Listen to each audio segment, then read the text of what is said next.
So welcome back to the vision portion of our life groups. I want to fill you in on a couple of key things that are going on. First, I want to celebrate that 120 of us went to the Stampede game. We won the competition. That means Phil, Tag, and I were slung across the ice. I won a competition. I knocked over some inflatable pins.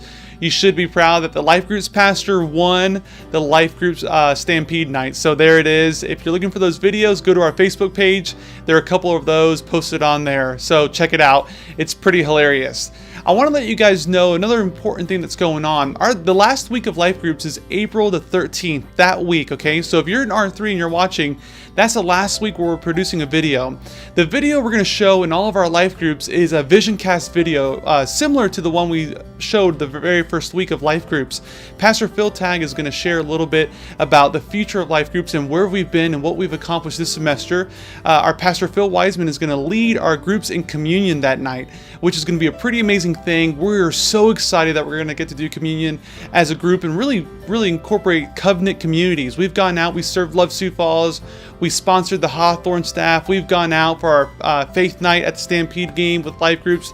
That was a blast, and we want to really finish out this semester with breaking bread with each other. Now, if you're a topical group and you're watching this, kind of like my Financial Peace University, I'm in that group and they're watching right now, we're planning on having a party the week of the 13th. Most of the topical groups right now, you guys won't be having a group on the 13th. Most of your studies are 8 to 10 weeks long. So I want to let you know that this video that we're producing is going to be available starting the week of April the 6th. Okay, so if you want to plan a party on that week or the next week just to get together and have fun, like my group is doing, all you have to do is get together, show that video, have communion, and then after that, just have a blast and have a get to know you party or celebrate, share stories, just have a great time. For those of you guys who are R3 groups, that's the last week, official week of life groups. So that's when you can show this video and plan just a fun time. You can do it the week of the 13th or the following week. Just be sure to watch this important VisionCast video from Phil Tag and Phil Wiseman and myself. So it's a short video, but we want to let you know that's going on, guys. That's pretty much all you need to know for this VisionCast segment of life groups. You guys have an amazing night at life groups. Be blessed, and I'll see you next week.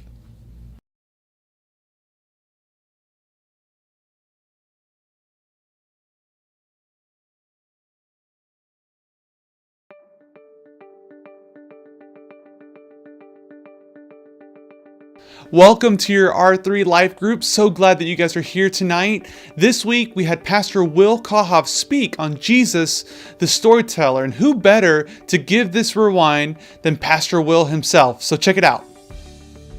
Well, welcome to Rewind. As Wandy said, I'm Will Kalhoff, and I was privileged to bring the message this past week. And remember, we talked about the power of stories. We said that stories are powerful, and in our culture, that's a lot of the movies that we see or the things that maybe we post on Facebook. But we talked about how stories draw on our emotions. They pull us into the story, and as a matter of fact, they kind of end up shaping us in the process. We see ourselves in the stories that we tell and that we hear. We also communicate the things that we value as a culture through the stories that we tell. And then we looked at the fact that Jesus came as a storyteller. He came telling a bunch of stories. And we zoomed in on Matthew chapter 13 to look at a couple of those examples. And remember, he told stories that were really easy for his audience to relate to. Stories about farming and fishing and about baking and workers and fathers. And he did that so that it was easy for them to connect to, but he didn't just tell good stories. He wasn't just a good storyteller, right? He connected them with a heavenly meaning, a heavenly idea, an idea about who God was and what his kingdom was like. And so as we looked at that, we looked at how the story of Jesus does the same thing for us, that it shapes us and that it communicates the kingdom values into our lives. And we looked at Peter and a little bit into Paul's story about how their stories were shaped and transformed through the message of Jesus Christ and the gospel. And we said that their stories kind of ended up becoming parables in themselves, earthly stories, earthly journeys that they went on, and yet they provided insight and reality into who God is. They provided heavenly meaning. And I think that our stories are the same, right? Our stories bring in this idea of an earthly story, an earthly journey, and yet combine it with a heavenly meaning. You and I, our stories are parables that God is telling today. And they're parables that he teaches us about ourselves, but also that he wants us to teach the world about who he is and who he's called us to be. So what's your story? And what does your story say about God? I hope that you have a great time discussing that in your R3 group tonight.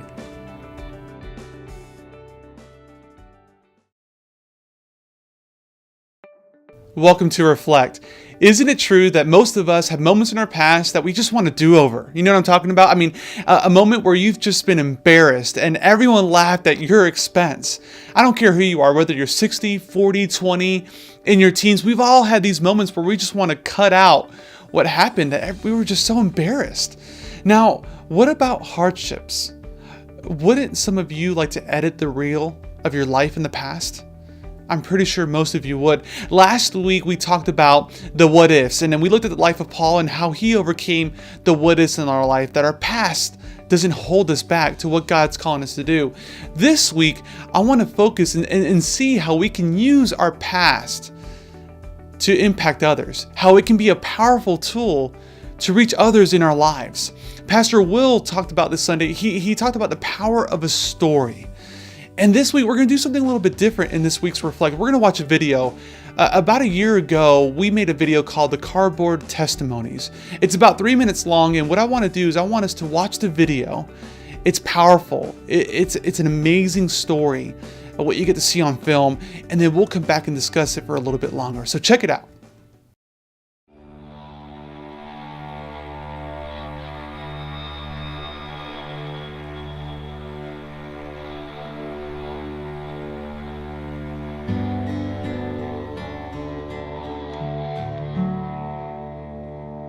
All this pain, I wonder if I'll ever find my way. I wonder if my life could really change at all.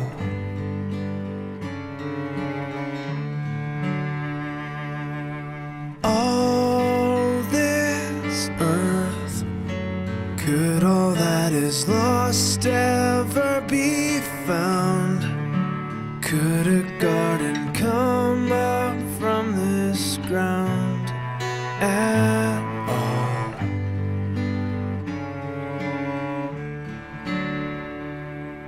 You make beautiful things. You make beautiful things out of the dust. You make beautiful things. You make beautiful things out of us.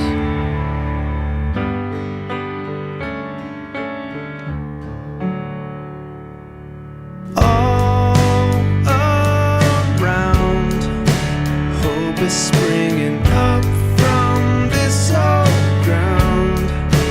Out of chaos, life is being found in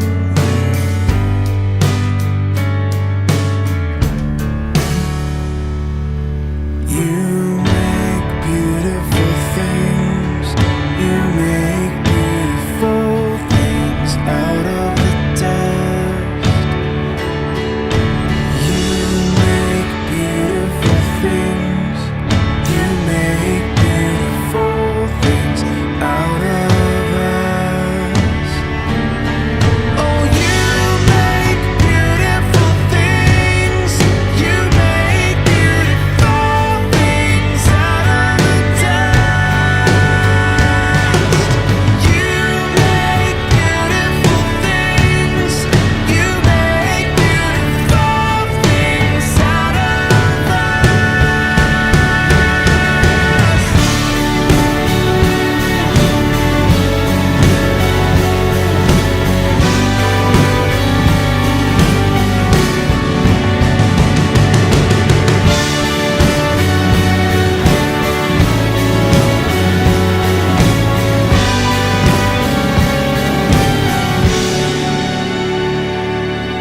You make me new.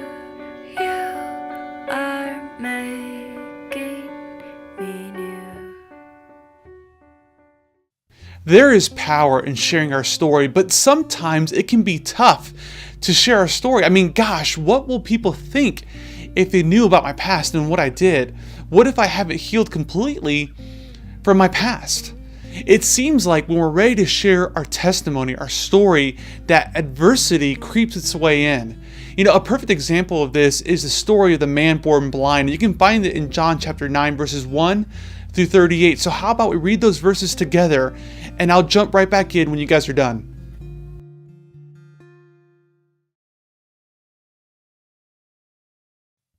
What you've just read is a powerful story. This man who was born blind was abandoned by his very family when he was being questioned in front of the Pharisees. They could have sentenced him to death for heresy. The way he was defiant to the rulers, to the Pharisees during questioning was just amazing. He stood by his testimony, by his story. He wasn't going anywhere. Okay, I can imagine him if he was a part of the cardboard testimonies and holding up a sign. The front would say, "I was blind," and then turning it over and saying, but now I see. That video, the cardboard testimonies, I saw that video before I even moved up here to Sioux Falls and before I became the Life Groups pastor here at the Ransom Church. I'm blessed to say that I've gotten to know the men and women in that video, and I can tell you this: they have leveraged their stories, their past, for the kingdom. They have impacted many lives around them, and they've even impacted my life just by sharing their story to me. And I am changed forever by meeting these men and women with these past, with their testimonies, with their stories. And listen, never underestimate the impact of your testimony. It may not be tragic, but I'm telling you, there is power in your testimony because the gospel is a deep seed that's planted in whatever you share when it comes to your past and what God's done in your life. The only person who's holding you back from sharing your testimony is who? It's you. It's you. So don't be held back from sharing your story, from sharing your parable like Pastor Will said this Sunday. You guys have an amazing discussion, and I'll see you again for React.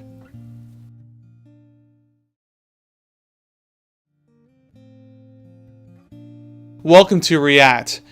It may not be a surprise to most of you that we're going to do a special activity. We're going to have a cardboard testimony in your life group, okay? You've seen the video. You've seen how the cardboard's been front and back, and your leader should have little sheets of paper, scratch paper, or you can use your journal paper. And what you're going to do is this. You're going to write down a phrase, kind of like the man born blind. I was blind, but now I see.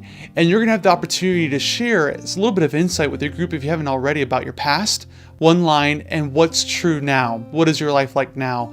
Some of you guys may not be able to think of something right now, and that's okay. You're not obligated to participate in this, but it'd be really great if we can get our groups, if you can guys get your pens and pencils out and write down a simple phrase of what your past was like and what is true of your life right now.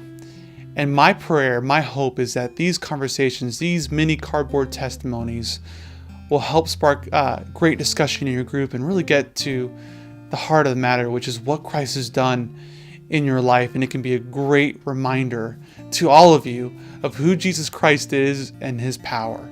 That's it for your R3, guys. You have an amazing week. Have a great discussion. Have a great cardboard testimonies. And I'll see you next week for Who's Jesus.